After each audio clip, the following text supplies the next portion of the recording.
At first sight, blue-eyed and all smiles from the day A.E. was born into this world, it seemed like the one thing everyone knew, especially Mom and Dad. She can do no wrong.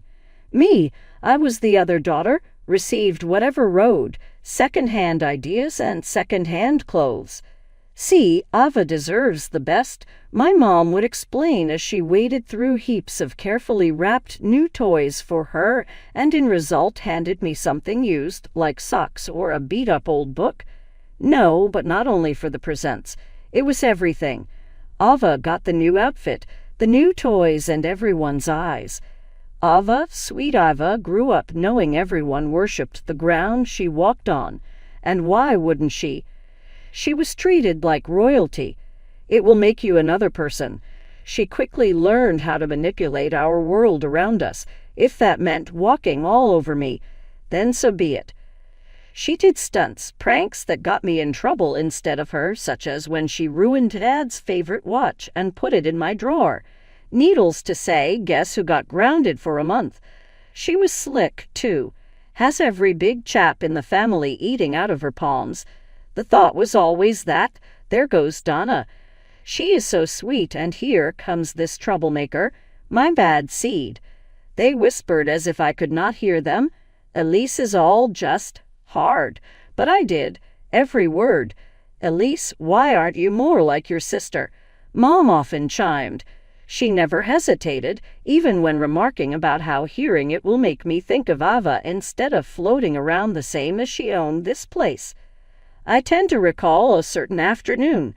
Odd, like the time he did it back in Waco, that spring evening. We were both sitting around his living room reading from scripts or whatever message faxes to Billy Graham we had decided meant something. Ava frolicked by, modeling a new dress Mom had purchased for her, one of those you glimpse in shop windows.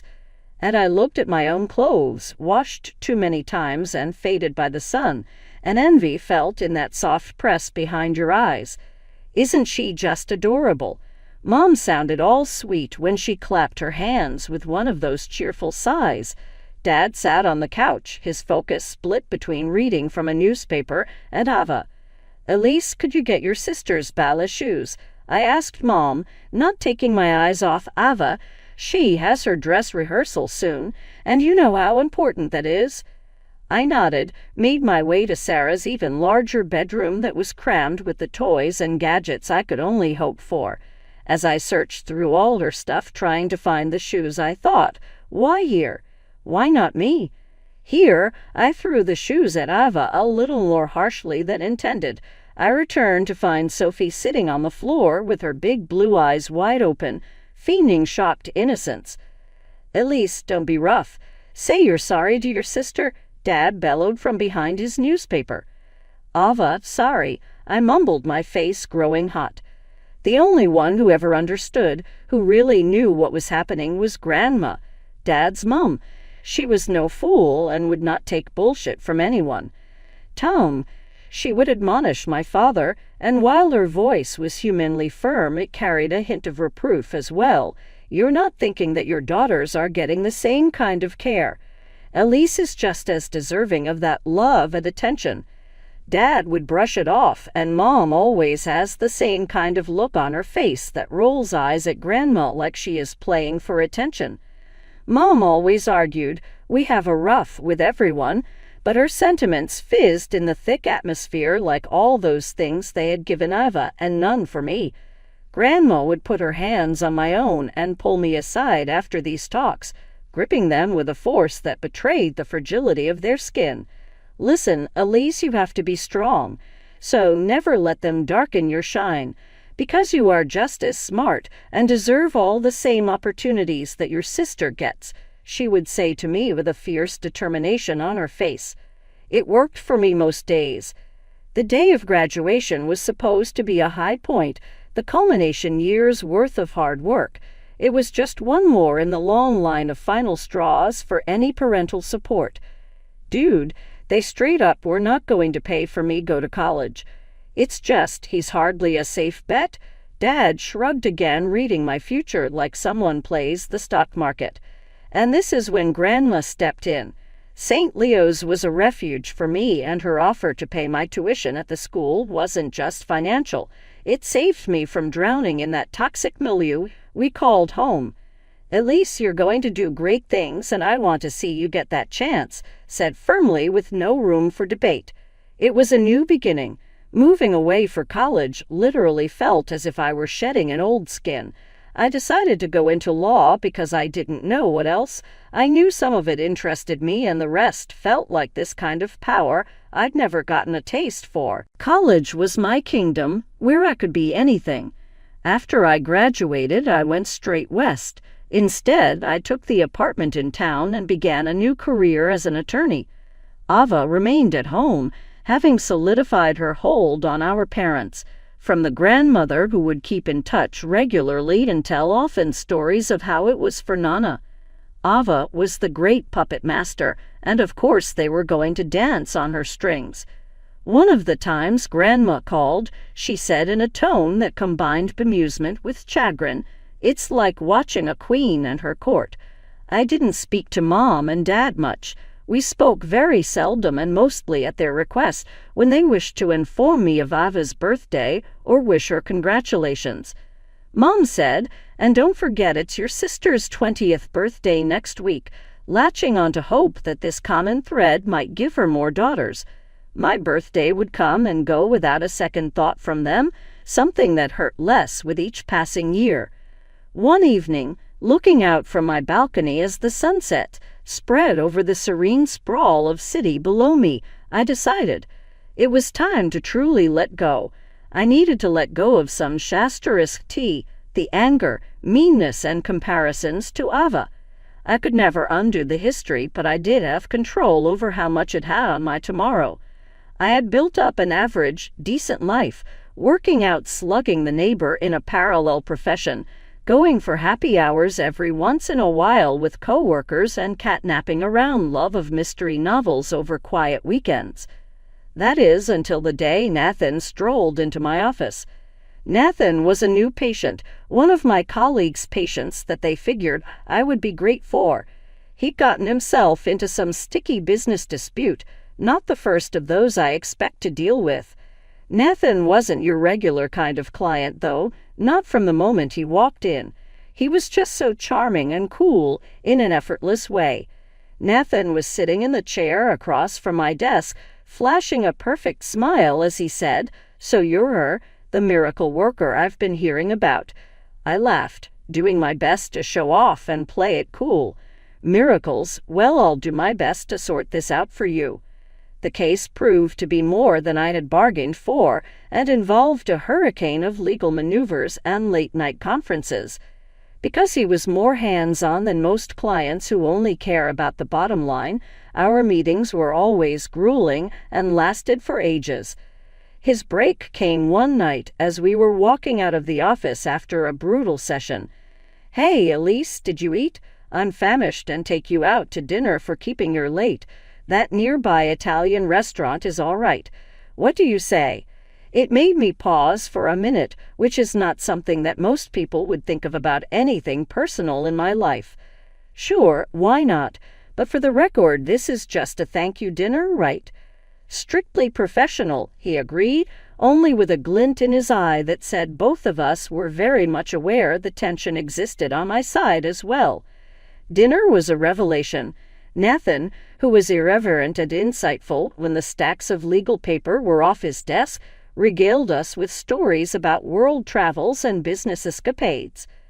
I realized I was sharing more of my personal life than ever with someone so new to me. Back on the street, the cool evening felt like a gust of clarity. "Thanks for dinner, Nathan. That was refreshing to leave the office," I replied, confessing it more than I wanted. "Glad you enjoyed it. Elise, if by some miracle we both make it out of this in one piece, I was planning on asking you if maybe you wanted to hang out again. No papers, no arguments, just you'd." It was a somewhat shocking thing for him to say, but I actually really liked the thought. "That would be nice," I answered, shocked by how prepared I was to jump head first into whatever mess this seemed like it might be. The weeks blurred together after that, an endless parade of arguments in court and dinners at Nathan's. It was a professional triumph, but one that might also have been about us. We rejoiced with drinks in hand, and then Nathan reached across the table to hold my hand.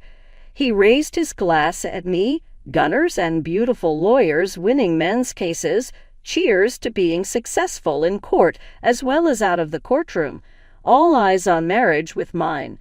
I teased, "Careful, counselor. It could be too much love that you will serve to gain charges of charm overload."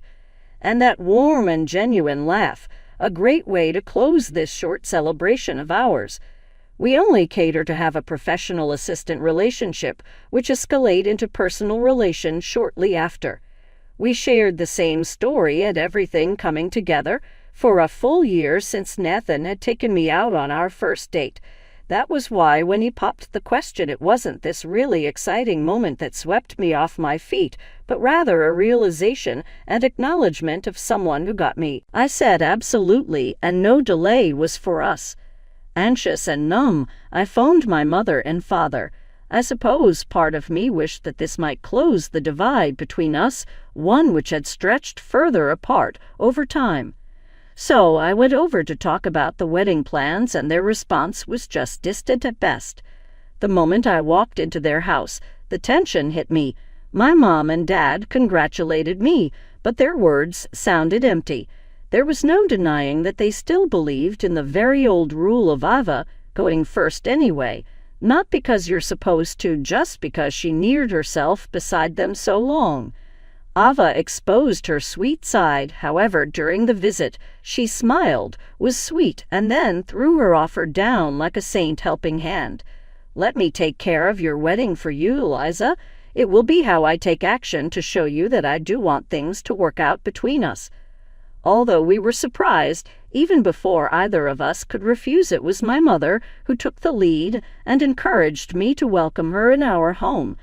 "Elise, Ava is doing the best she can."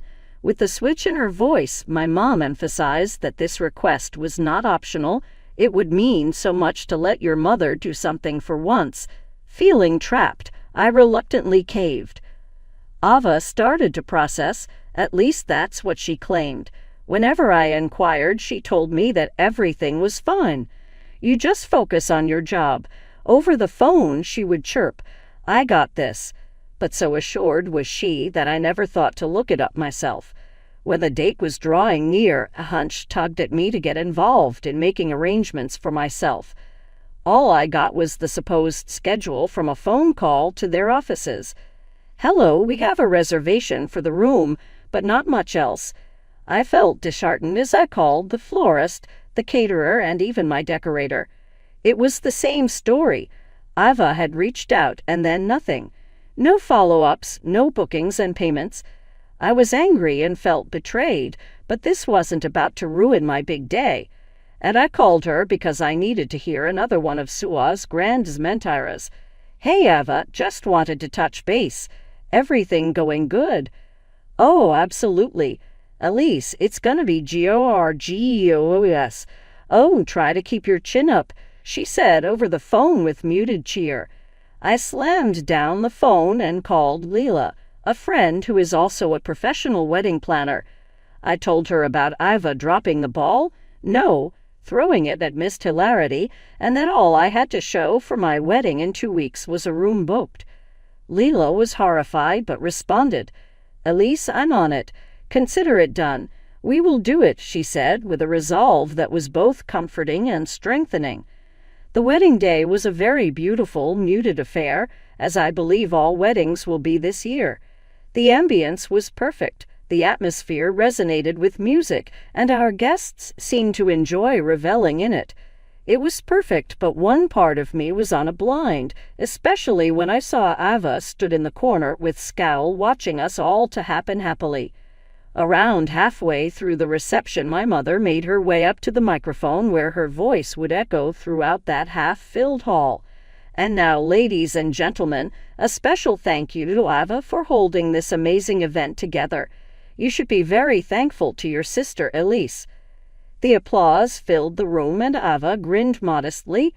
A rush of fury coursed through me at the bald blind, my fists bunched into balls beneath the table. Not today, I just couldn't let this go. I stood up and cut through the applause with a tone of command. No, I actually need to explain myself. There were no facts, just me, and the room went still. Ava was not behind any of this. If Susan Anderson had her way, she would have ruined the entire fucking wedding. There was silence in the room after my proclamation. Fury raged across my parents' faces. Ava looked shocked, her mask falling. "How dare you say that?" My mother exhaled, her voice piercing. "It's your wedding day and you're giving a bad name to your own sister. I mean, 2 weeks before today, nothing was ready. No flowers, no cake, no decorations. You did none of the things you promised," I went on. It glared against all that festivity like black ice. Ava seized her opportunity and let out a great theatrical wail. "See what I mean? She's hated me forever, always tried to make me look foolish," she sobbed. Guests, taken aback by the suddenness of it all, but most shaking their heads and looking at me with disapproval, muttered amongst themselves. Their sympathy appeared to lie with Ava, who was so good at playing the helpless pawn. "If it were true, then you could not charge me with slander," I said as the rest of his room whispered between themselves. Then things go haywire, fast. Thin with dram in her voice, Ava's shrill crowing went out of the hall. The mood turned sour, and instead of celebrating, we all witnessed a family drama. The repercussions over the next few weeks were far more brutal than I could have ever expected. Ava just disappeared and left a note that made it clear to me she thought I was responsible, telling me it has always been bad to her, that I am the only wrong thing in this life. That note made everyone turn on me, including lifelong friends. Both of them believed every word and thought I had something to do with her running away. Even my grandmother, the one person who had always been able to read Ava like a book up until that point, went cold. One day she sliced me worse than a knife stabs flesh when saying, "I can't believe you would drive her to this." That she had vowed to break off all connection with me, driven maybe by the rising tide of pressure and Ava dramatic notation. And people slowly drifted away from me, and my isolation continued to deepen. Friends and family took Ava's side, which left me to tread the ugly waters of being shunned by those I adored. The marriage I started with Nathan should have been a joyous one, but these events darkened the shadow over our new life. From the day we were married, Nathan was gone more and more each month, with business trips building up like my unread books on the nightstand.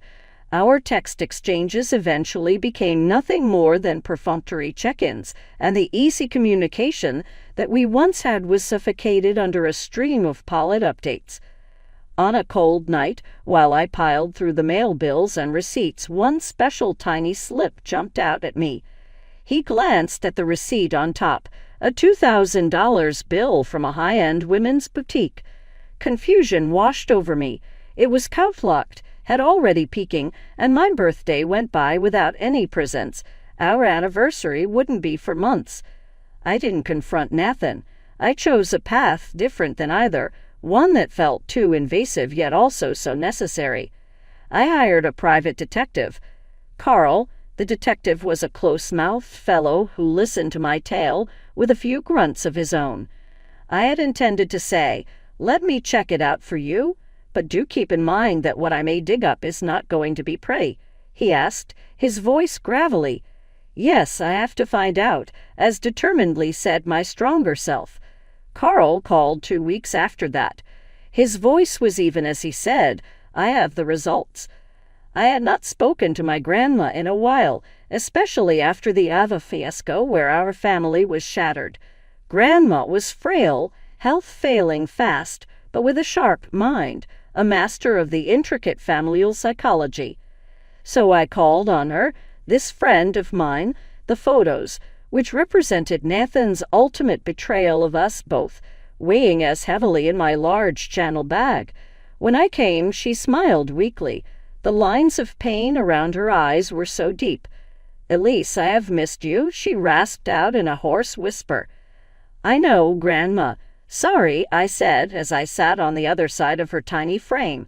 Visits between us had spaced out, filled with unspoken words and simmering air, and I paused for a moment before taking the photos and wiping them across the table to her. She peered at all of us, expression indecipherable. She thought about it for a long time before she finally looked up at me, sad, compassionate eyes. "Elise," she gasped, taking my hand, which trembled in hers. "Your sister had us all so completely fooled, didn't she? Even me." Her words were soothing and lashing at the same time. "Yes, she did, and I think Nathan has too." I swerved into my grandmother, and her tiny body made of brittle bones held me tightly. "I'm so sorry, my dear. I should have listened, should have seen." The ensuing dialogue was part tearful and part humorous, old wounds inscribed upon her heart while mindfully reaching for each of his. A month later, Grandpa passed away. Grandma's will was to be read at our family attorney's office, which was a day I dreaded. The room was buzzing with the same small talk that usually began family events, relatives exchanging minor gossip and polite lies. My heart was beating out of my chest, not just from the coming revelations in the will, but also from how much tension I could feel in that room. Nathan, my husband, was seated next to me as well, with far less concern for what he would hear other than out of strict necessity. Suddenly the door opened, and much to everyone's surprise, Iva entered. She looked changed, and the look was harder, more studied, as her smirking entrance clearly implied she knew the exact effect that would have on all of us. She turned, my parents flew to her out of an explosion from the expected and instant gratitude. "Oh, Iva, you're back," my mom gasped, hugging her tightly. "Mom!" "Daddy," Iva cooed, her voice silky as she hugged them back, but I could feel the way that those hues drifted room to us and Nathan were shining with victory. Unabashed, she made her way over to him and leaned in for a possessive kiss. Not looking at surprise, Nathan gave back with equal intensity. The silence that followed was deafening. Stepping back, Ava pivoted to the room with her smile ablaze. "I unearthed a method to disappear," was her conclusion, which she polished off with so much clamor that it staggered many. Elise had driven me off, so Grandma would think everything was going to go directly to her little darling. It was a bombshell which caused something of an audible gasp to ripple around the room. My parents glanced at Iva, and then me, their brows knitting with confusion. And finally, the lawyer, Mr. Hartley, coughed before speaking again. It really was time to concentrate on what needed doing next. "If I may continue," he said, and then read the will. Nobody suspected Grandma was dead, least of all Iva or Nathan, who heard the best part, that she'd left everything to me. The smirk slid off of her face and shock took its place on Iva's features. "This cannot be true," she whispered. "Check it again." Here Mr. Hartley adjusted his spectacles even more in a professional way to hide the outrage he surely must have felt building up inside of him, minutely penalizedifications esta como peen between an acknowledgement that this is how things work and cries of "H-U-8." "The will is quite clear, and she made her last edits just a little while ago when your grandmother sat up and took notice of the December 2012 doomsday prophecies." I got up and spoke in a calm voice to the room. "I found out about their cheating months ago. Ava has not been hiding from us. She lived in the city where Nathan frequently went away on business." Pulled the photos and evidence out from his folder, placing them on the table for all to see. "You tried to Shanghai Grandma and betrayed me, Nathan." I felt no ting of pain when my voice gave this out. Nathan got to his feet and looked around. He was trapped. "Elise, let's discuss this." "Nothing to talk about," I clipped away. "I want a divorce, and I will certainly seek compensation for this betrayal." "Elise," Ava tried to explain and stop her. "We're family." "Surely we can." "Family," I cut in, speaking bitterly. You have foregone the right to even call yourself that when ruined it by your refusal and deceptions with all of us for personal gain. Once they had the whole story, my parents gazed back and forth between us with their mouths hanging slightly open. Get a decent lawyer, I told Ava, leaving all the sneer to my tone. Then I turned to Nathan and said, "And so will you." Stepping out of the lawyer's office, I felt shed a lot of pounds from months gone by. The road will be rough, no questions. But for the first time in a long while I held my life with iron grip. So after all that, I did what any self-respecting lawyer and scorned woman would do. I had my marriage dissolved to Nathan and a suit filed against both he and Ava for emotional turmoil of their lies. It's a simple open and shut case that assists by the detective who found his motives in her hands. The judge granted me some big bucks of moral damages, not enough for the betrayal I went through. As the last gavel sounded and it all became officially final, my marriage, now also a lawsuit of sorts, there was both relief that we had arrived at this inevitable point, but emptiness as well. After the divorce and lawsuit, I severed contact with Nathan and Ava. I thought back to how even my own parents turned on me yet again, falling for her side of the story and thinking that they could make this all okay just by simply pretending these were mistakes and not manipulations. This was next to recovering from the initial betrayal, a subsequent kick half as hard, but that made certain our paths had veered off permanently. Friends and other family members had been supportive, sharing ways in which Iva has shown them her true colors as well as the lengths she would go to for deceit. That almost makes me happy, that not everyone was taken in. That same evening as I placed some of Grandma's ancient text on the living room shelf, a knock at the door. When it opened, Uncle Mike stood there, the only person who never turned their back on me, even when I deserved every lonely moment. "Just calling to see how you are, Elise," he said, looking around at my modifications of the house. "Thanks, Uncle Mike. Come in." So we then moved into the living room, and I invited him to come down there. Glancing around, he nodded his head. "You have made something with the place. This is how she probably would have wanted it. Back to your grandma who was full of life." That made me smile and feel a warmth in my chest. And it's been a bit therapeutic, honestly. You live here and you keep up the house. Helps me heal a little. My shoulder received a comforting pat from Uncle Mike. "Elise, how would she feel about you?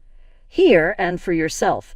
That was all she ever wanted for you." Uncle Mike left that evening, so I stood at the front door watching him drive off as the sun was going down.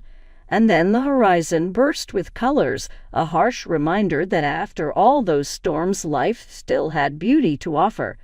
I had the house to keep me grounded, and I felt prepared for whatever would befall, taking with me the strength that Grandma passed on.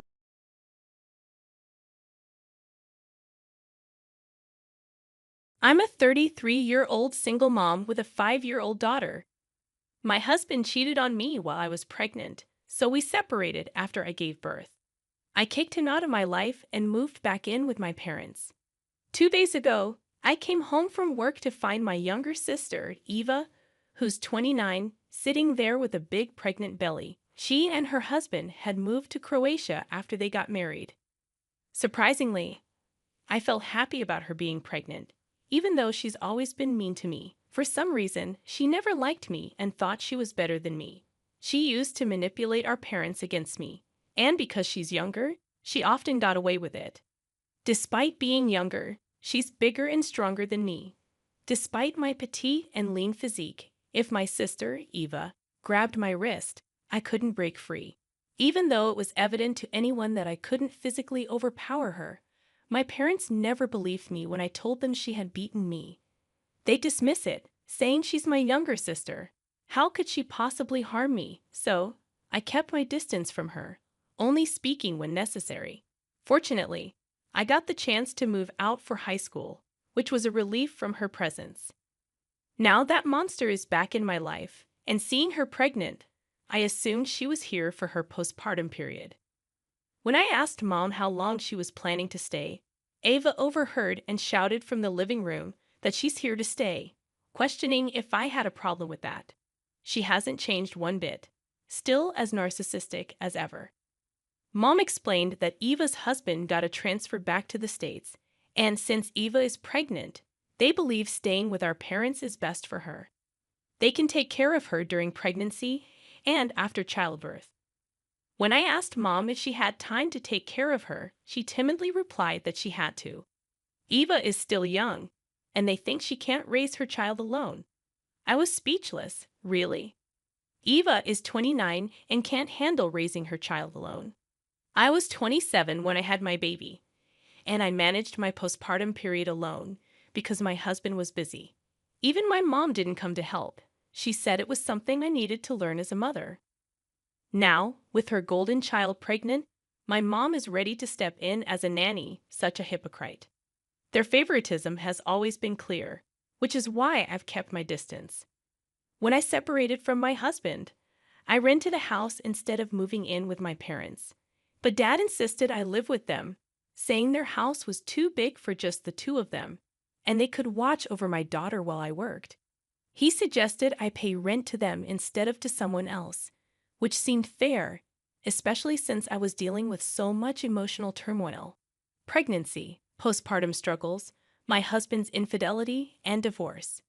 I moved in with them, not facing any major issues except that the promised support to watch over my daughter faltered. Mom only agreed to babysit a few times. Most of the time, I had to hire a nanny. She claimed she couldn't babysit full-time, so I needed to find someone else to help. While Mom could oversee the nanny's work, she seemed more interested in being a baby monitor herself. Quite ironic, if you ask me. Despite the circumstances, I figured having Mom around was better than leaving my daughter with a stranger. So I hired a full-time nanny as well. It's disheartening to see Mom fussing over my sister, providing her with food, meds, and supplements. She never did any of that for me during my 9 months of pregnancy. She barely visited me, and only once after I gave birth. Ever since I learned that Eva is staying permanently, I've had this gut feeling that something's up. How could they agree to let her move in for good? Our house isn't that big. I'm happy to move out. But my daughter is too young to be left alone without supervision. Even though Mom doesn't exclusively babysit her, it feels safer having her around. If I moved out, I'd always need a babysitter at home, and I'm not sure how safe it is to leave my kid with a stranger. I know I might come off as a clingy mom, but hey, I'm a single mother, and my daughter is my whole world. I might be overly protective, but what else can I do? She's my everything. Update 1. I'm so grateful for all the advice. It really helped calm my nerves. Unfortunately, my worst fears came true just 2 days after my last post. When I came home from work, I found all my belongings packed and placed on the front porch, with my daughter sitting quietly next to them. She looked so scared and upset. When I asked her who did this, she said it was Anne, and she had made her sit there for hours. I immediately asked where Grandma and Grandpa were, but my daughter didn't say anything. She just hugged me tightly, clearly terrified of Aunt Eva. I asked if Eva had hurt her or shouted at her, and she sobbed, saying that Eva was yelling things she didn't understand and was thrashing around all my belongings, which made her feel threatened. Furious, I stormed inside to confront Eva. She had the audacity to threaten me, saying something about messing with a pregnant woman and threatening to call the cops on me for harassment. I shot back, telling her I could call the cops on her for harassing my daughter while I was away. She just laughed and said I didn't have any evidence, claiming Mom was there when she packed my stuff. It became clear that Mom was on her side, and talking to Eva was futile. I called out for Mom, but there was no response. She had locked herself in her room. It became evident that they were all ganged up against me, with Eva's evil laugh confirming it. She looked at me with a smirk, reveling in my helplessness, and said, "Take a hint, you dumbass. No one wants you here. We packed for you to make it easier. Can't you see I'm pregnant and need space? Me and my child are staying here now. Get your lazy butt moving." Refusing to back down, I retorted, "I'm not going anywhere. I don't live here for free like you. I pay rent. But before I could say more, she charged at me, reminiscent of our childhood clashes. She mocked me, asking if I had a receipt or lease paper to prove it. I didn't, and she seized on that, calling me a loser and saying that's why my husband found solace in another woman's bed, because I'm useless. Realizing there was no point in arguing further, especially in front of my terrified daughter, I loaded my car with our belongings and left. There was nothing left to discuss. My parents had shown their true colors, spineless in front of Ava. It dawned on me that Eva wasn't lying about Mom being there. She had helped pack my stuff. There's no way Eva, 7 months pregnant, could have managed it alone. They were all in this together. It's baffling that Eva, with her husband's decent job, is adamant on making my life miserable when they could easily afford their own place. Instead, she chased me out, leaving her husband to live alone in their company-provided flat while she stays here to hassle me. I can't fathom what I did to deserve this treatment from her, especially when my own parents won't stand up for me. I had to check into a hotel for a week and scramble to find a new place to live. House hunting in such a short time frame felt impossible, especially with work and taking care of my daughter. No one wants a flatmate with a baby, but I managed to persuade a colleague who was looking for one. I assured her that my daughter wouldn't be a bother, and I'd leave as soon as I found a permanent place. Thankfully, she was understanding and let us stay. It's been 2 weeks living with my colleague, and I've finally found a place within my budget and close to both my workplace and my daughter's daycare. However, the existing tenant won't vacate for another month. It's been almost 3 weeks since I was forced to move out, and I've already made the bookings for our new place. However, my daughter is still shaken with fear, constantly worried that Aunt Eva will come after us and hurt us. It breaks my heart to see her like this. She struggles to describe exactly what Eva did to her, but she cries and says that Aunt Eva yelled at her, stared at her with wide eyes, and threatened to hit her if she cried. She still sobs and wets her bed out of fear of Eva. I feel utterly helpless seeing my daughter suffer like this. I can't even begin to imagine how scared and unsafe she must have felt that day. It's infuriating to think that Eva, who is about to become a mother herself, lacks any empathy for a child's fear. I'll never forgive her for what she's done. And if I ever get the chance, I swear I'll make her pay for it. Update 2. I've been waiting for an opportunity, and it finally came. As I mentioned, for the past year, I've been paying rent to live at my parents' house. Dad asked for an extra $5,000 on top of the rent, promising to return it later. I agreed, thinking I was helping him out. Little did I know, he was using my rent money and that extra $5,000 to pay the mortgage. Now that I've moved out, I didn't pay the rent with that extra amount. On the 10th of this month, Dad called me in a panic, asking why I hadn't transferred the money. I couldn't help but laugh. He was so confident that I'd continue paying the rent even after being kicked out that he didn't bother checking his account balance or keeping emergency funds. I told him, hello, I no longer live at your house. Your golden child kicked me out, remember? So why should I pay the rent? He was silent for a moment and then admitted that he didn't make enough money to pay the mortgage. He said his store's sales had dwindled, and whatever little he made went towards household expenses. He confessed that he had been using my rent money and the extra $5,000 to pay the mortgage. I responded firmly, that's not my problem. I don't owe you anything. I paid for my stay and bought my own food. Ask your narcissistic daughter to help you out. I'm sure she would. With that, I hung up. Within an hour, Mom called me, saying Dad was struggling to pay the mortgage, and instead of helping him, I was hanging up on him. She reminded me of how they stood by me when my husband left me, saying this was how I was repaying them. She urged me to swallow my pride and transfer the money I'd been sending every month. I couldn't believe what I was hearing. I replied, do you even care yourself? You let me live in your house because I paid rent, and you used it for a mortgage. Whenever I needed help with my daughter, I hired a babysitter. You didn't pitch in. What kind of support are you talking about? It's clear my mom realized I wasn't going to tolerate being pushed around like I used to as a child. Now I know how to stand up for myself. She tried to justify Eva's actions, saying she needed more space because she's pregnant.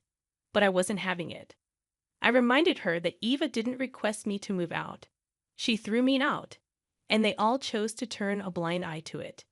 I made it clear that I could never forgive them for allowing Eva to harm my daughter. Mom then tried to defend Eva, saying she's immature and I should overlook her behavior because I'm older and wiser. But it was clear to me that it was all about the money. I refused to be manipulated any longer. I told them I wouldn't give them a penny, and they stopped bothering me after that. It's been a month since then, and I think they're managing the mortgage on their own or with Eva's help. Honestly, I don't care what's going on in their lives anymore. I'm happy in my cozy little home with my daughter. I've hired a nanny who takes care of her after preschool.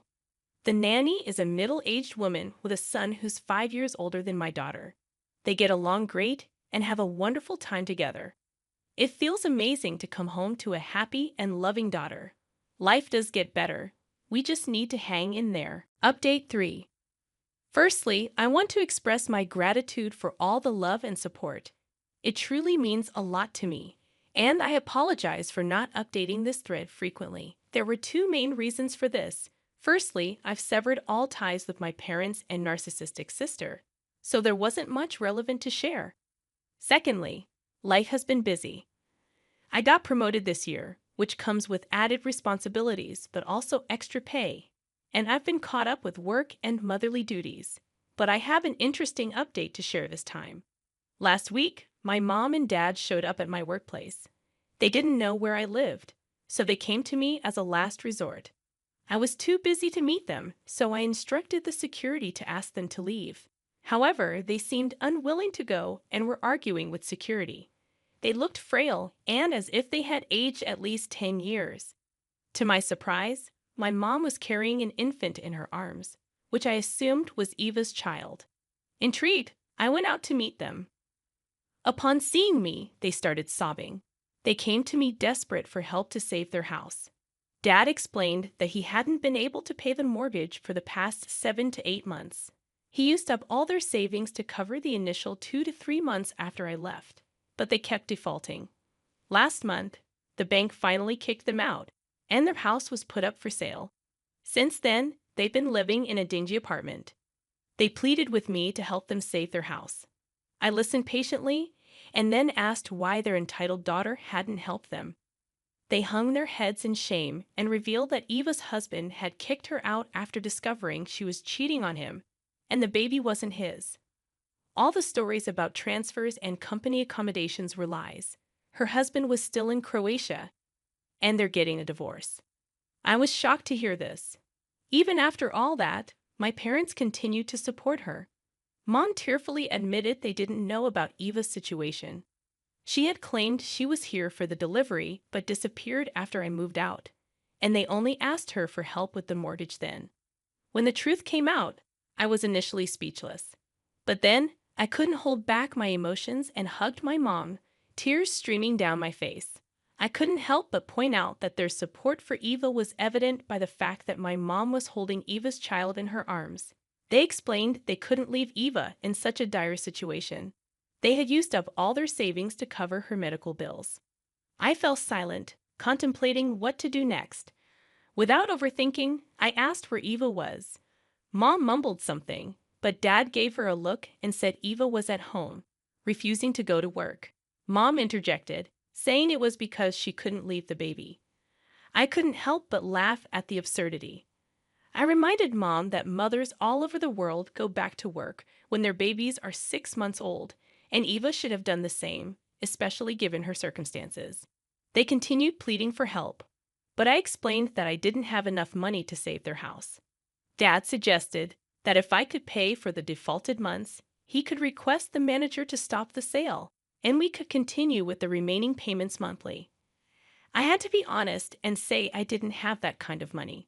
I had used up my savings to pay the deposit for my house lease and for my daughter's elementary school admission. Mom didn't take my response well, making faces in disappointment. I gently reminded her that I'm a single mom, solely responsible for myself and my daughter, and my resources were limited. feeling low after my parents left.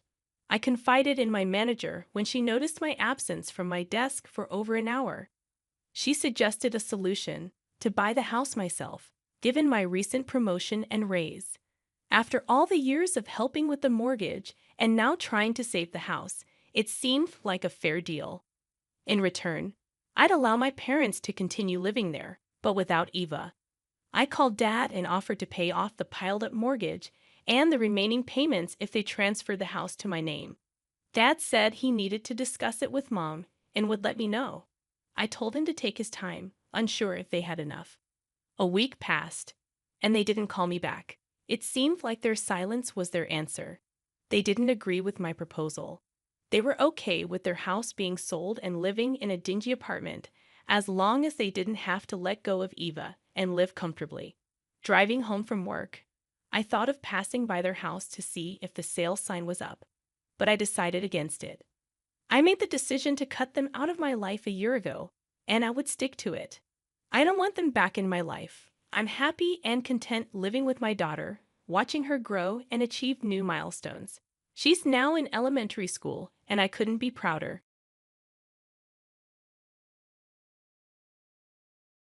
This lady isn't helpful anymore because she's sick. They're saying I won't be useful for cleaning the house. They talked about it when they thought I was asleep. My mother-in-law and husband decided to separate from me before things got worse. So while I was in the hospital, my husband divorced me. They left the house. But then they came back a few months later. They caused chaos when they found out the truth. My name is Sarah. I'm 31, and I've been dating Jack for 5 years. We were living with her parents, planning to buy our own house once we had a child. But it's been almost 2 years, and we still don't have a child. We're still living with her parents, along with my husband, his mother, and his younger brother. I became the center of attention because of this situation. My parents, who live far away and need flights to visit, always regretted not being able to help me. However, my husband has always been very caring towards me and had a good relationship with my mother-in-law. We were far from the typical conflicts between mothers-in-law and daughters-in-law. It seemed like those issues didn't apply to us. Everything changed when I had an accident and broke a bone. I was hospitalized and couldn't move on my own in the first few days after the accident. My husband and mother-in-law visited me daily, showing great concern. But now they only come once a week. I appreciated the visits, but everything changed after the doctor mentioned I could have permanent consequences. They didn't realize I was listening when they said, "She won't be able to do the housework anymore," or anything like that. And it's still going to end up costing more than a wife who is no good for anything. She already has problems getting pregnant, so having children is even more unlikely now. Maybe it's even a good thing we don't have children. If she becomes permanently bedridden, I'll be the one who has to take care of everything at home. I didn't get married for this. It wasn't to do all the housework and take care of someone like that. If she hadn't suffered that accident, she could have continued being our domestic worker. What a frustration. If this becomes a bigger problem, it's better to get rid of her. You can leave. I'm going to divorce her as quickly as possible. They had this conversation at the foot of my hospital bed, thinking I was asleep. I came to the realization that to them, I was more than just an employee or caretaker. After this understanding, both my husband and mother-in-law started treating me with open coldness. My husband's visits became rare. He probably wouldn't even be around if we had a son. With time, his visits diminished even more, not even once a week. My mother-in-law's visits were sporadic, filled with unpleasant remarks whenever she did show up. On the bright side, my brother-in-law was incredibly supportive. He handled the laundry and checked on me regularly. He visited almost every day and even took me outside in my wheelchair when I felt suffocated by the long hospital stay. I often felt worn out from the physical therapy, and there were times when I wanted to give up. But I believe I've made it this far largely thanks to my brother-in-law.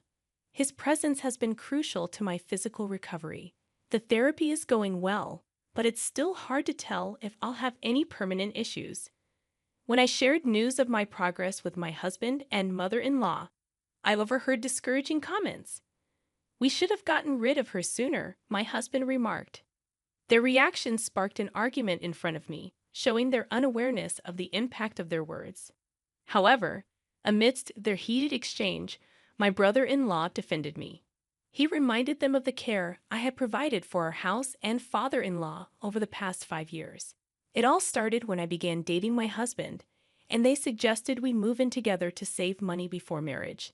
They assured me it wouldn't infringe on our privacy or require rent payment, as long as I helped care for my father-in-law during the day while my mother-in-law worked part-time. So my brother-in-law and I teamed up to take care of my father-in-law at home. They shared a close bond, especially over his hobby of collecting antique furniture. He even owned a separate house dedicated to his collection, and my brother-in-law and I always enjoyed hearing about it. My father-in-law cherished his son Alex and cherished the time they spent together. Over time, his health declined, and despite years of care, he sadly passed away. After his father's death, my husband proposed to me, thanking me for always taking good care of him. "Let's continue together. Let's get married," he said. Despite all my efforts and dedication to household care, when I became unable to move, my husband and mother-in-law treated me as if I was useless. When I finally regained mobility, I was furious and demanded resolution. My husband then proposed a solution. He offered me the house in exchange for settling our debts. He suggested dividing the property again. I was unsure if he would actually give me the house, but considering my father-in-law's considerable inheritance, which was divided between my mother-in-law, Sonia, and Alex, it seemed feasible. The inheritance amounted to approximately $20 million for each of us. Jack commissioned Alex to handle all the paperwork with the executor, which proved to be quite bothersome. They debated whether to donate the house as part of the division of property. My husband argued that it was just a big, impractical house in the countryside and suggested it wouldn't be a significant loss even considering its maximum value. He estimated it was worth about $1 million, plus various taxes that would be deducted upon selling. However, Jack was concerned about potential future demands from me and the spread of rumors in the neighborhood if they appeared to abandon me. They discussed what to do with me, and Jack suggested that Alex should take responsibility for me, his brother. But my husband questioned Alex's sudden interest, accusing him of becoming interested in me. Jack dismissed the idea, stating that I was no longer useful to them and shouldn't be asked to take both me and the house. "It's fine. I'll be back later," Jack said dismissively, adding, "Just hope you won't come asking for money later. Remember what I told you. I can't return damaged goods." Jack and Alex signed papers and arranged for the formal transfer of ownership through a lawyer. "I'll take some money from my savings," I responded. "Why don't you find a healthier, prettier, younger woman to marry and build a better house with?" Jack suggested to my husband. "Okay," my husband agreed. "Sarah, call a lawyer to start the divorce process." They quickly announced they would stay in a hotel for a while and left the room. Alex and I bid them goodbye silently. With Alex's help, I filed for divorce, and within a few days, Jack and I became complete strangers.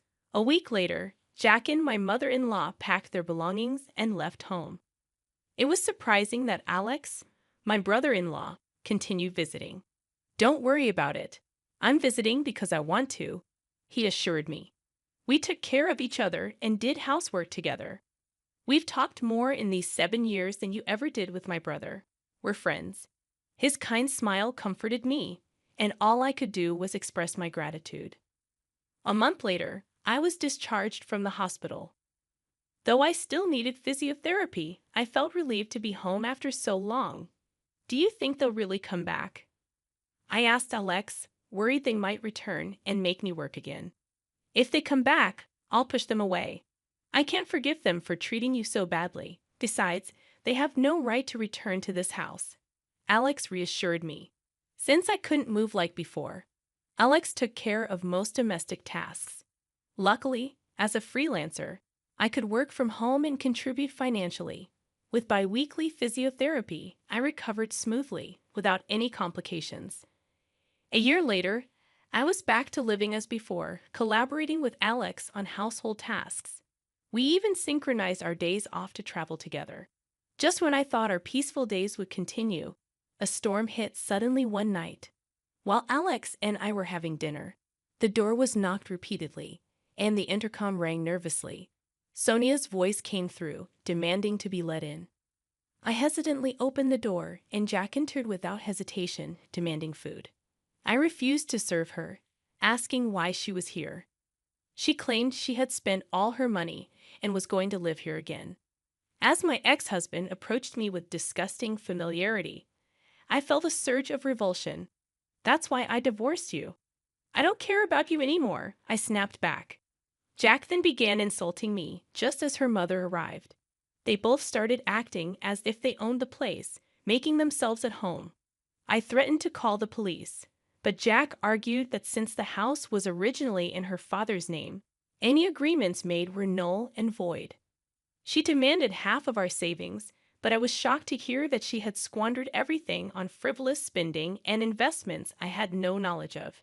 She even had debts amounting to $2,000. I refused to give her any money and called the police while Alex handled the situation calmly.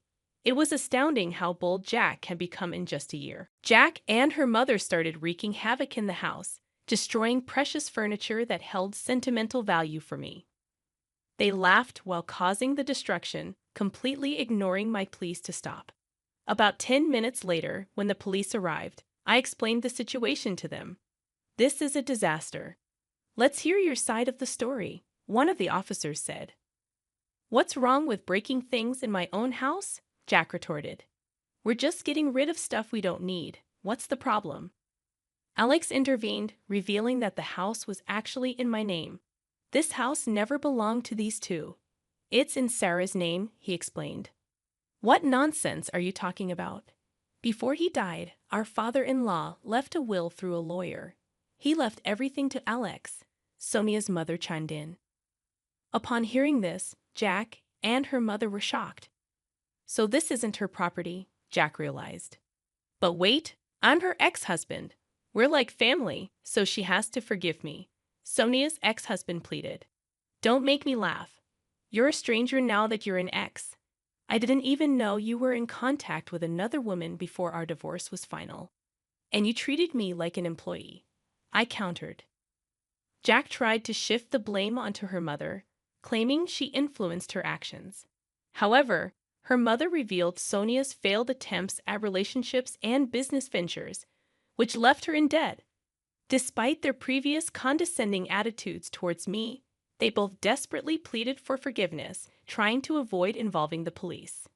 "I won't forgive any of you. You were treating me like a servant until just now. Not leaving when I asked you to leave is illegal. And since the furniture collected by my late father-in-law is now mine, you'll need to compensate for that," I asserted. Jack and her mother begged me not to involve the police, fearing the consequences. "Wouldn't you want me to go to jail?" Jack asked.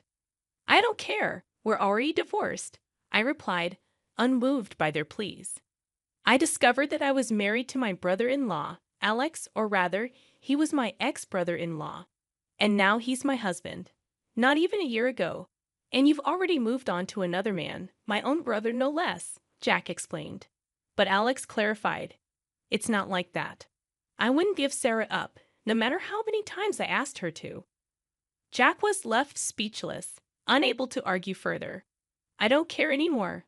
I'm going to pay whatever it takes for the damages," my mother-in-law declared. When asked about the value of the furniture, I estimated it to be around $200,000. Despite their lack of interest, Jack and her mother were now responsible for compensating for the items they had broken. As they couldn't afford such compensation, the police took them away for trespassing and vandalism. I forgave them and moved forward with the process. Jack and her mother sought help from Alex, but he bluntly rejected them, stating, "I'm ashamed to be blood relatives with you." As for the house, my father-in-law had left instructions for me to sell it and use the money as I wished. Alex revealed that the house's actual value was around $500,000, much higher than what we had initially thought. While we planned to sell the land eventually, for now, we decided to take it easy at home, as per my father-in-law's wishes. Concerned about having children, I went for a checkup with a gynecologist after marrying Alex. Fortunately, there were no problems detected with either of us. Now that the troublemakers were gone, Alex and I are happily living together.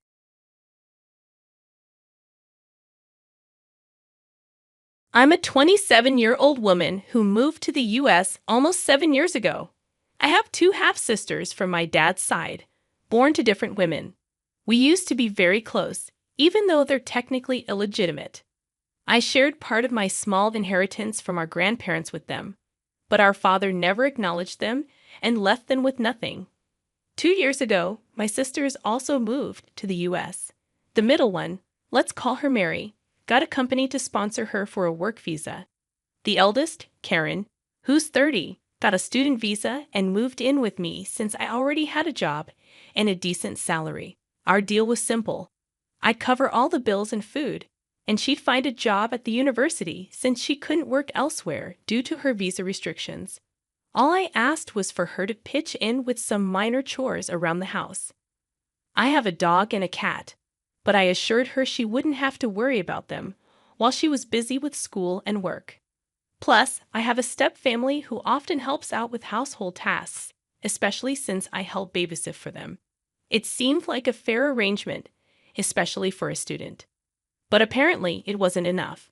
While Karen was in school, she met a guy named Ken. I knew him from my university days. He's not exactly the best guy around, but I didn't think he was a serious threat. Karen, however, was smitten with him. Despite my warnings about Ken's reputation, she didn't care. I agreed to let her make her own choices, as long as Ken didn't come over to my place. Then, COVID-19 struck. My work hours got cut, Karen's school was put on hold, and she lost her campus job. With everything going haywire, we had to downsize and move into a smaller apartment. I took on a second job and did some freelance work on the side, which left me with barely any personal time. I was dating someone, but both of us were overwhelmed with work and bills, so we hardly got to see each other. Meanwhile, Karen and Ken were getting closer, and he started showing up at our apartment, despite Karen not being on the lease. My landlord was understanding, but Ken's behavior became increasingly inappropriate. He would make comments about my appearance, calling me exotic due to my mixed Caribbean heritage, while Karen resembled our European-descended father more closely and was considered more conventionally attractive. Ken would invade my personal space and touch me inappropriately. I tried to avoid him by staying in my room or walking my pets whenever he was around. Despite my discomfort, Karen kept insisting that I spend time alone with Ken to bond with him, even though they had only been dating for 7 months at that point. I made excuses to avoid it. In November 2020, I got a better position at my main job, allowing me to quit my second job and have more free time. I reconnected with friends, and one of them expressed concern about my well-being. He informed me that Ken had been bragging about how close he was to having intimate relations with me, which I found deeply disturbing. I made it clear to everyone present that I had no interest in being involved with Ken in any way. Since my city is small and close-knit, many people reached out to share similar unsettling experiences with Ken. I confronted Karen and Ken about his behavior, and they didn't deny it. Ken even claimed that Karen had given him the green light and that I was doing them a favor by fulfilling his fantasy. I was disgusted and told them both that Ken had to leave immediately, or I would involve the authorities. Ken left after hurling insults at me, and Karen began downplaying the situation, claiming that my partner and I were on a break, which wasn't true. I firmly told her that she couldn't treat me like property and gave her 2 weeks to find her own place. I reached out to our relatives, sharing the text messages I received, and none of them wanted anything to do with Karen. A few days later, she moved in with Ken. I managed to obtain a restraining order against Ken, but couldn't get one for Karen. They largely disappeared from my life, except for a few minor encounters that I quickly resolved by threatening to call the police. Then something happened today that made me hold back laughter. Mary, keeping tabs on Karen as sisters do, messaged me with surprising news. Karen had called her, revealing she was pregnant and that Ken had kicked her out. I was initially stunned but replied casually, expressing no interest in getting involved. Karen then used Mary's phone to call me, begging for help. She played the family card, saying she had no one else to turn to and knew I had family health insurance.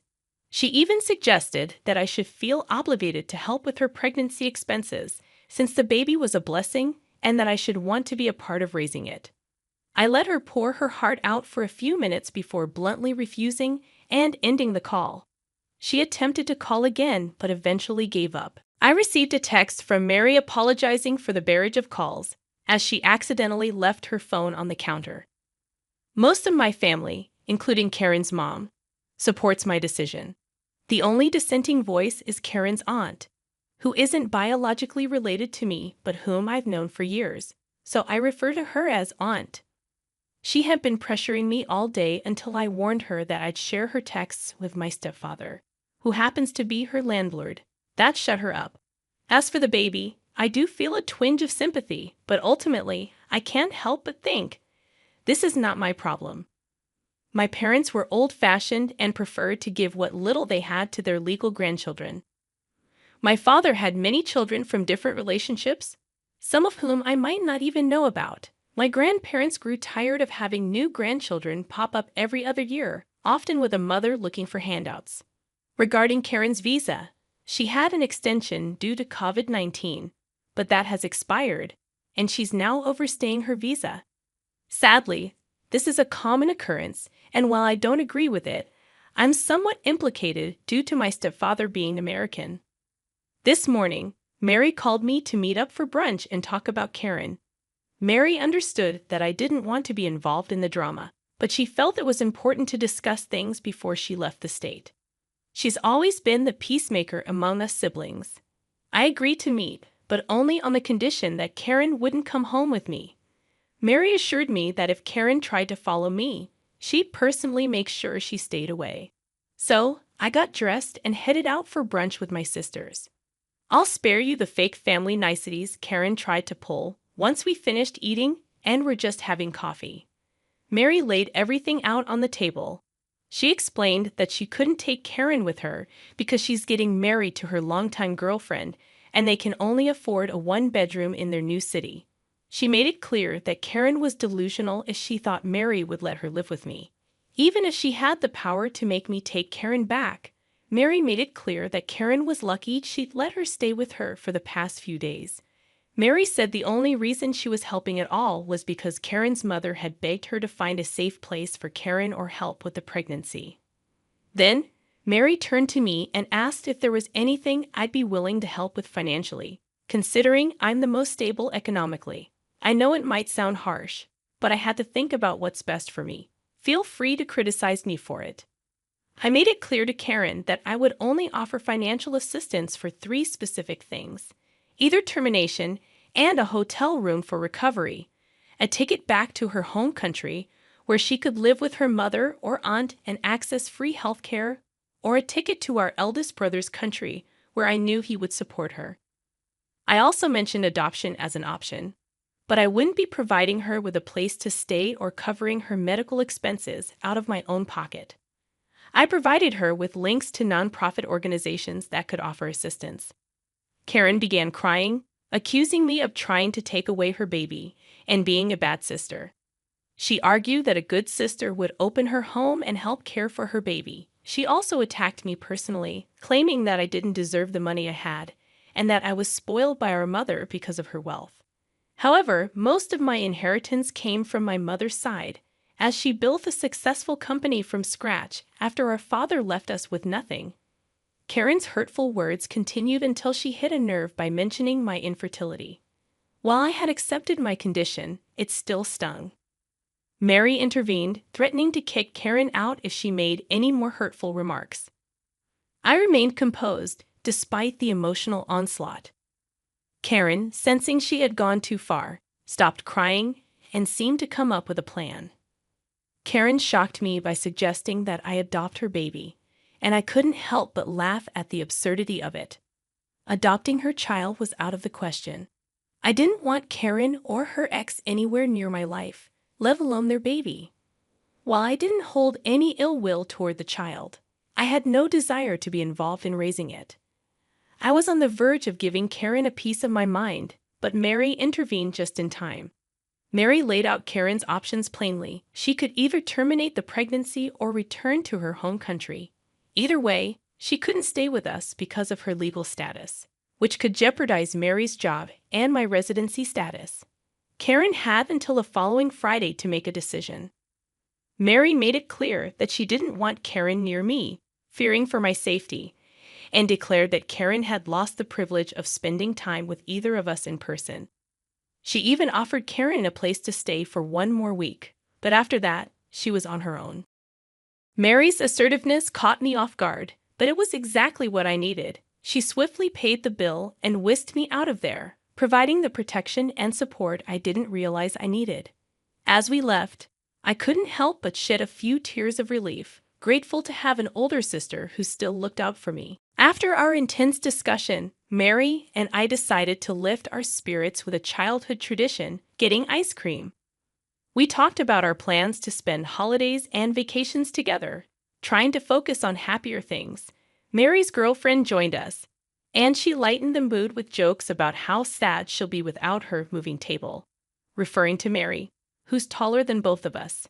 It's an ongoing joke between them, nothing too serious, thankfully. Later, Mary and her girlfriend will join me for dinner, depending on how things with Karen unfold. I'll try to update everyone, but honestly, I think it's pretty much over with Karen.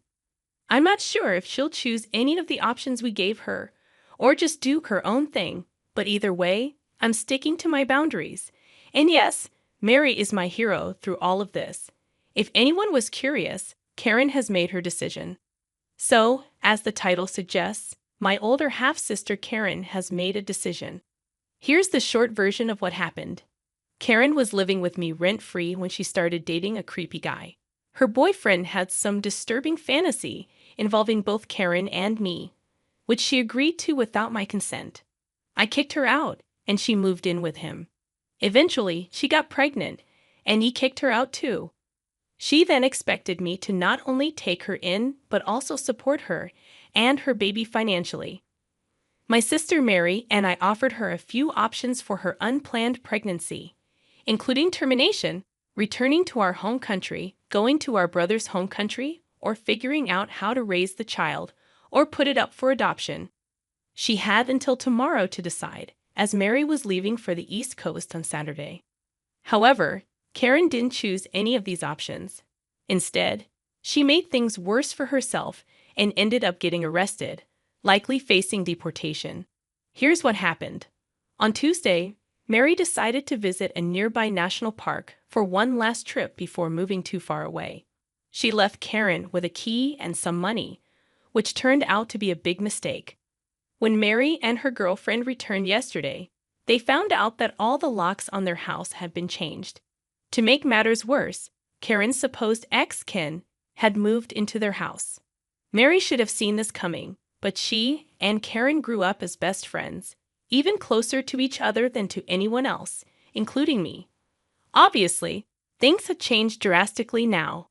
When Karen and Ken claimed that Mary's house was theirs, it caused a huge mess. Mary tried to explain that the house wasn't even hers anymore. It had been sold, and the new owners were due to move in on Sunday. The police were called, and everyone had to show their IDs.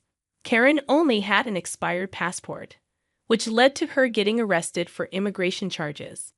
Ken was arrested for breaking and entering, among other charges. Then, I got a call from Karen's lawyer, who said Karen was claiming to be my surrogate and that the baby she was carrying was actually mine. Yep, she really tried that. I made it clear to the lawyer that I wasn't looking for a surrogate or planning to adopt a child. I already have foster children, and I don't have space for another. I told the lawyer that Karen got pregnant accidentally with Ken. The lawyer tried to negotiate, saying Karen would likely be deported otherwise, but I stood firm. If that's the law, then so be it. I asked the lawyer not to contact me about Karen anymore. Apart from the scare with the new locks, Mary is okay. The realtor has copies of the new key for the family that owns the house now. Mary and I have decided to cut off all contact with Karen. I'm not sure what will happen to her, and honestly, I don't care anymore. Even our family back home wants nothing to do with Karen, and some have even apologized to Mary and me. As for Ken, his fate remains to be seen. Well, who knows what will happen with Ken? Honestly, I hope he ends up in jail. But if he doesn't, I couldn't care less. I feel like a huge weight has been lifted off my shoulders. I want to thank everyone who sent well wishes to my sister Mary and me, as well as those who shared advice that I'm really glad I listened to. This family mess has probably been the worst I've dealt with since my parents' divorce, and it all came from the last person I would have expected. I don't have any entitled stories aside from this. Karen used to be a good sister, but I guess when money and comfort come into play, people change. A quick update that's not really worth a separate post. Karen was offered the chance to leave the U.S. voluntarily without facing any negative consequences for her immigration status. She called my mom to try to convince me to give her money for the ticket. Mary and I agreed to pay for the ticket on the condition that she never contacts either of us again. Her mom is aware of this and basically told me that Karen will have to find a job within a month of arriving or she'll be on the streets. As for lawyers and stuff, I have my own immigration lawyer who's aware of the situation, and he told me that the surrogate plan wouldn't work without a DNA match or a contract, neither of which exists. So I'm safe. Mary booked Karen's trip back for Friday, and good riddance. Seriously, what was Karen's plan exactly? To just take over someone else's house, especially one that's already been sold. Karen and Ken are as clueless as they are entitled. And I'm horrified that they're bringing a child into this world. I genuinely feel sorry for the unborn baby, and I hope they end up with someone who has empathy and good morals. The timing couldn't have been better for Mary with this whole mess happening just as she's moving to another state. Karen won't know how to find her. But I do worry about Mary's girlfriend, especially since Ken is still around. For her safety, I hope she keeps tabs on him. I know she wants this all to be over, but it might be a good idea for her to know what happens to him because he's proven himself to be a real creep.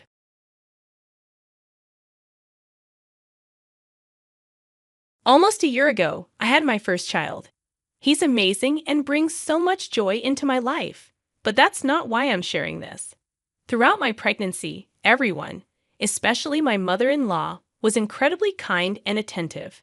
She constantly bought things for the baby and took care of me, making snacks like chocolate-covered strawberries and charcuterie boards. This was all new to me. I wasn't used to so much care and attention. Despite her kindness, I couldn't shake the feeling that she did it more for herself than for me. I wondered if she had ulterior motives, but aside from that suspicion, I had no complaints. I appreciated her efforts, especially when she refurbished an antique crib and matching changing table for my husband and me. It felt like we were turning over a new leaf together. But there was always a nagging feeling in the back of my mind that made me wary of her. She had hurt me many times in the past and didn't treat me well during the early years of my relationship with her son, my husband. Let me give you some context. My husband and I started dating in our last year of high school, and it's been 12 years since then. It was clear from the beginning that she wasn't thrilled about her son dating me. In fact, she seemed disgusted by me. I should mention that I'm from a different cultural background than my husband, and she would make subtle comments about the color of my skin and my family name. I felt like an outsider in my own husband's family, constantly tiptoeing around his mother. When I visited their home, she wouldn't even greet me. And during dinner, she'd set the table for just my husband, his father, his sister, and herself, leaving me to fetch my own utensils from the cupboard. Once I brought over a bag of clothes and purses that I no longer used, intending to donate them. My sister-in-law and I were sorting through them in the living room when my mother-in-law came home and saw us. She asked why we were rummaging through the trash, addressing my sister-in-law. My sister-in-law explained that I had brought them over for her to choose from before I got rid of them. Then, my mother-in-law snapped at her. She said she didn't want us going through the old stuff, and she forcefully took the bag from our hands and threw it over the fence where the garbage was. I was stunned, just sitting there in shock, watching her actions. My sister-in-law looked at me apologetically, but I reassured her that she didn't need to apologize to her mom. Later, my mother-in-law told my sister-in-law to go upstairs, leaving me alone in the living room until my husband came home from hockey practice. Things didn't get any better when it came to our graduation. My mother-in-law didn't want us going together. My husband even told me that she said he shouldn't look back at pictures of us together at graduation because there were prettier girls he could go with. He stood up to her, saying that her threat to stop paying for his hockey gear was ridiculous because the money wasn't hers to spend anyway. It was hilarious when my father-in-law chimed in and agreed with him. Then, when we went shopping for a suit for my husband, his mom didn't want me to come along. She tried to dictate that he needed to maintain a certain grade to stay with me and threatened not to pay for our limos for graduation. We went to different high schools, so we had separate graduations. After we graduated, my husband went away to play hockey during the winter.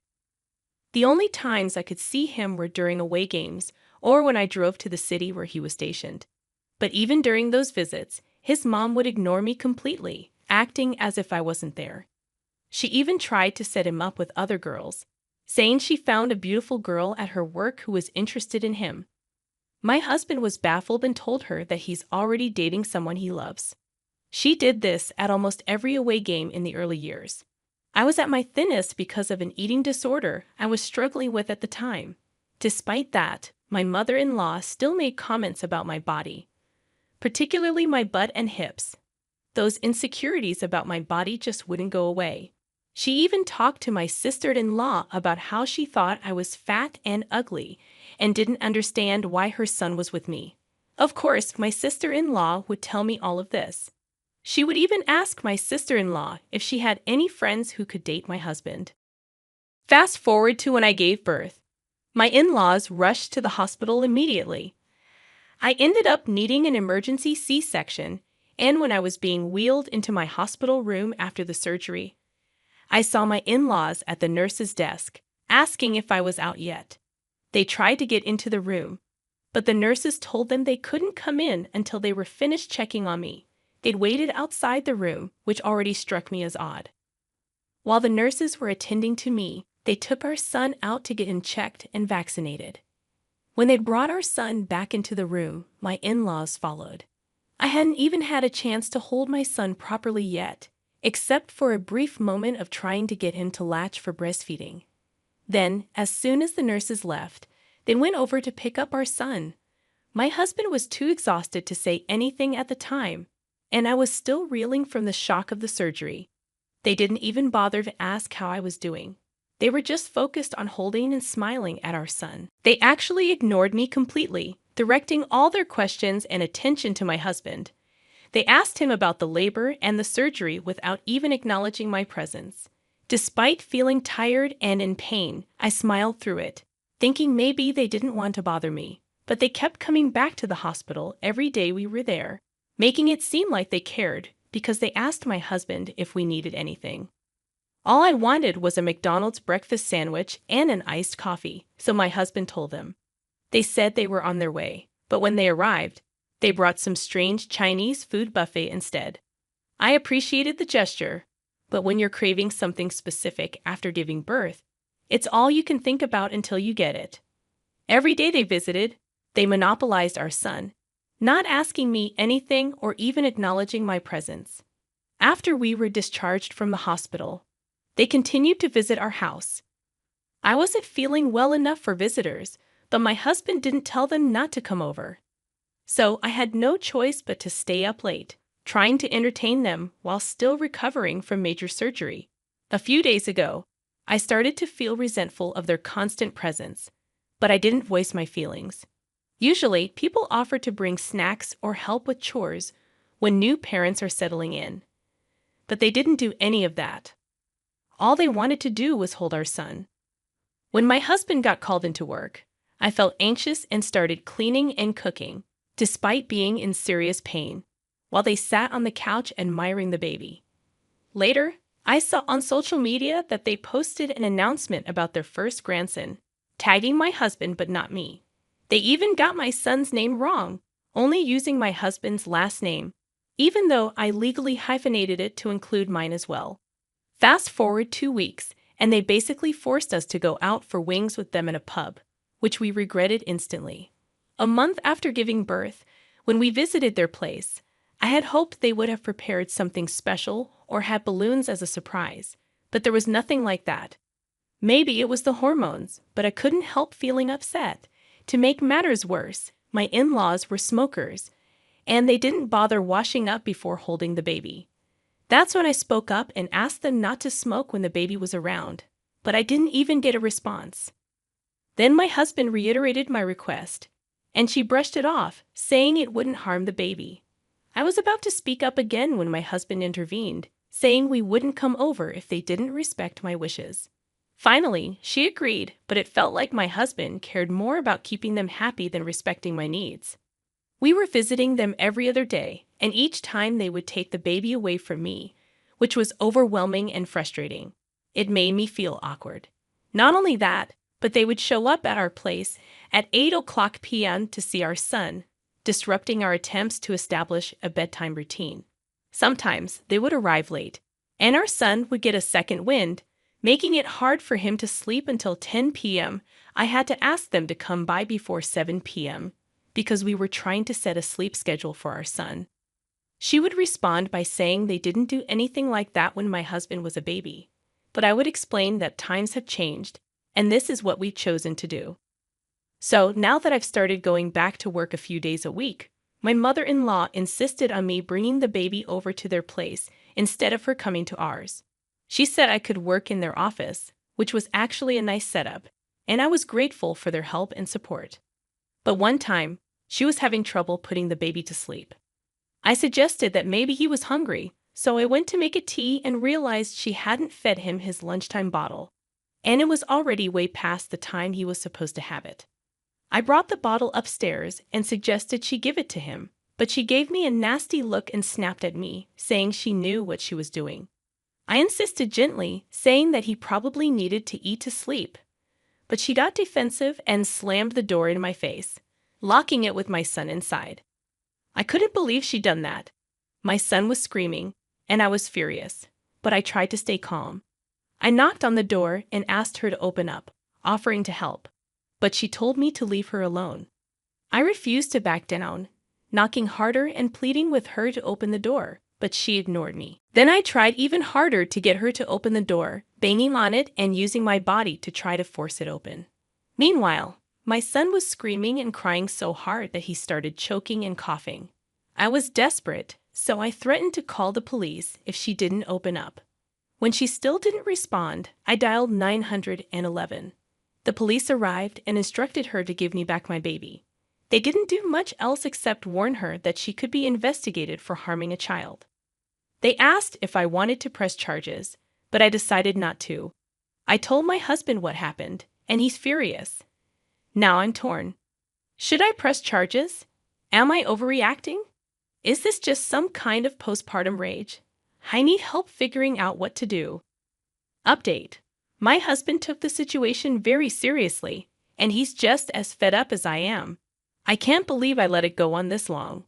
When we got back home and my husband saw the condition of our son, he called his parents and gave them a piece of his mind. He told them they'll never see our son again. We cut off all contact with them right away. My husband didn't want to take any chances with our baby's safety. He said it's not just about us anymore. It's about protecting our son, and he's absolutely right. Our poor baby cried so much that he broke blood vessels in his eyes, and now half of his face is swollen. I feel like a failure for not breaking down that door. Social services even investigated us, which was stressful. I went back to the police and told them I wanted to press charges for child endangerment. They had to take pictures of my son for evidence and took statements from both my husband and me. My father-in-law called my husband multiple times today, but the voicemails all said my mother-in-law finally got arrested after he finished hurling insults at us. It's not my problem anymore. That awful woman is finally getting what she deserves.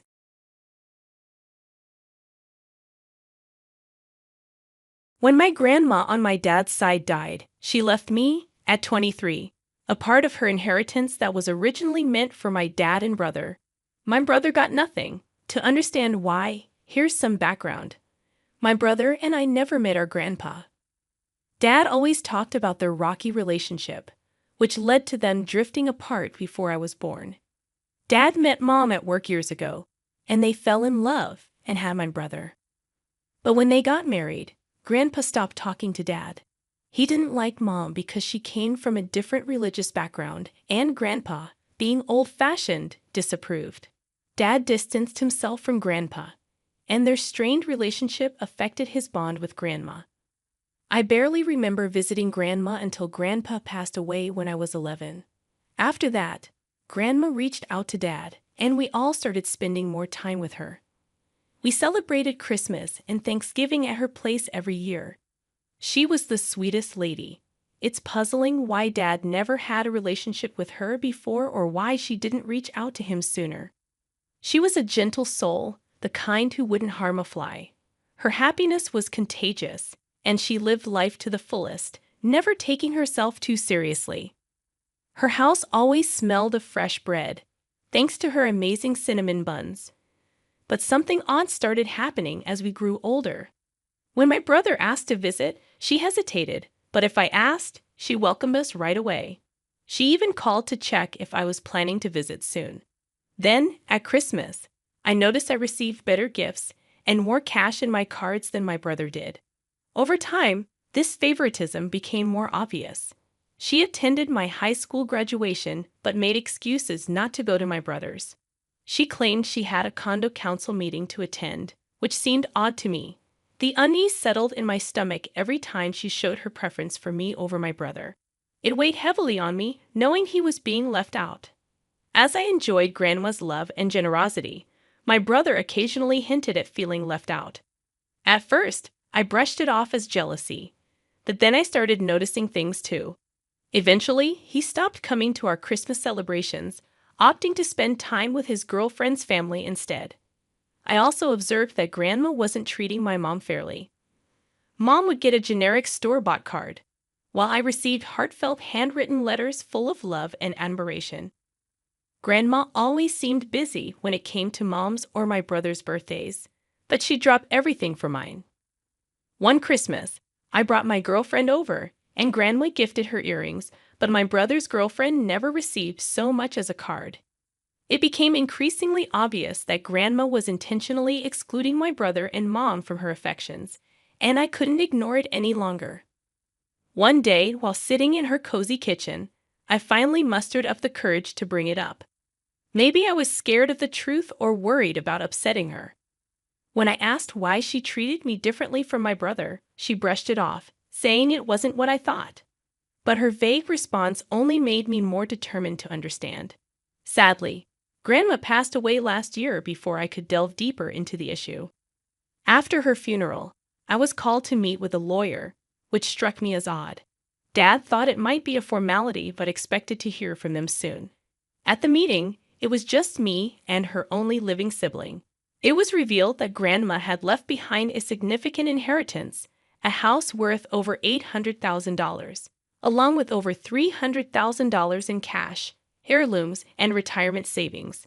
The inheritance was to be split equally between her brother and me, representing my dad's share. I asked the lawyer if there was some mistake, hoping there was, but he confirmed there wasn't. Grandma hadn't left anything for her son or my brother. I felt sick to my stomach. It didn't make sense. From what I saw, Grandma was close to my dad.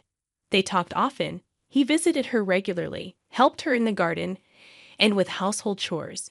This just felt wrong. I had no idea how to break the news to my dad. I knew he'd be curious and would text me later to ask about the meeting. True to form, he texted that night, asking if everything was okay. I called him up and explained what had happened. When he heard, he protested and demanded answers. I didn't have any, so I gave him the lawyer's contact information. A few days later, I received a call from the same lawyer asking me to come in. I worried I might be in trouble for giving out his information. But when I arrived, he handed me a letter written by my grandma about 5 years ago. In the letter, she explained why my grandpa had disowned my dad and why she hadn't included her son and my brother in her inheritance. She revealed the shocking truth. My brother's biological father wasn't my dad. Apparently, my mom had cheated on him early in their relationship and got pregnant by someone else. Despite knowing this, my dad still chose to marry her after my brother was born. My grandparents warned him that if he married my mom, they'd cut him out of their will and any children they had, including my brother, who wasn't his biological child. My grandma explained that my grandpa wouldn't let her have any contact with her son, even though she desperately wanted to. This strained their relationship to the breaking point.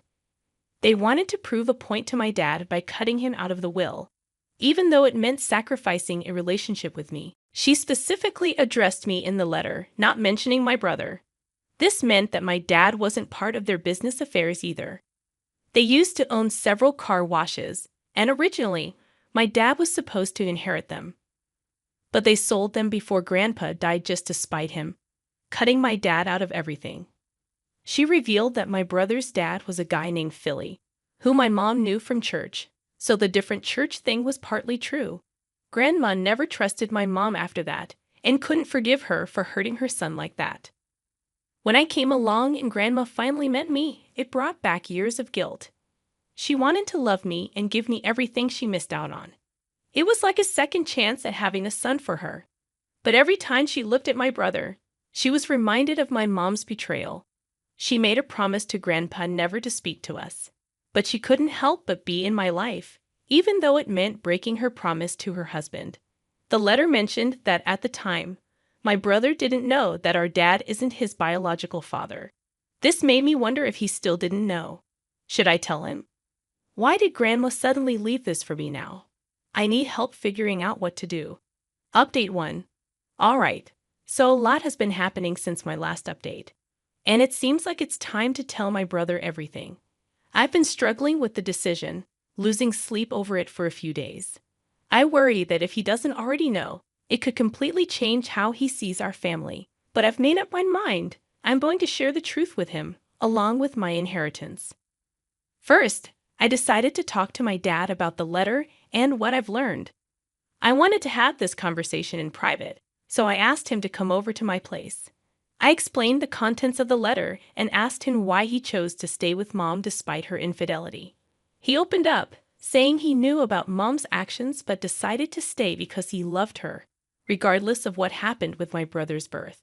He made it clear that he accepted my brother as his own from the moment he held him, and he'd continue to do so, no matter what.